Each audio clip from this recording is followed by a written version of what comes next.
கோனேரிப்பட்டி அக்ரஹாரம் கிராமத்தில் கோவில் நிலத்தை அளந்து தரக்கோரி ஊர் மக்கள் தாசில்தாரிடம் மனு அளித்தனர்.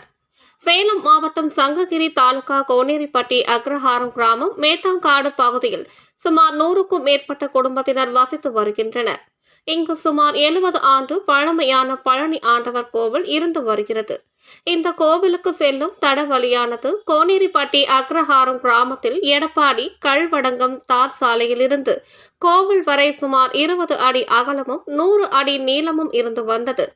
ஆனால் தற்போது ஆக்கிரமிப்புகளால் கோவிலுக்கு சென்று வரவும் திருவிழா உபயோக வசதிக்கு இடையூறாக உள்ளது.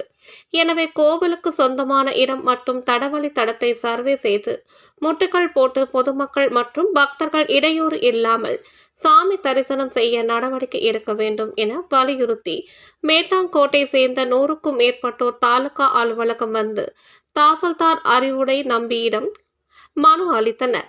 மனுவை பெற்றுக்கொண்ட அதிகாரி நடவடிக்கை எடுப்பதாக உறுதியளித்தார்.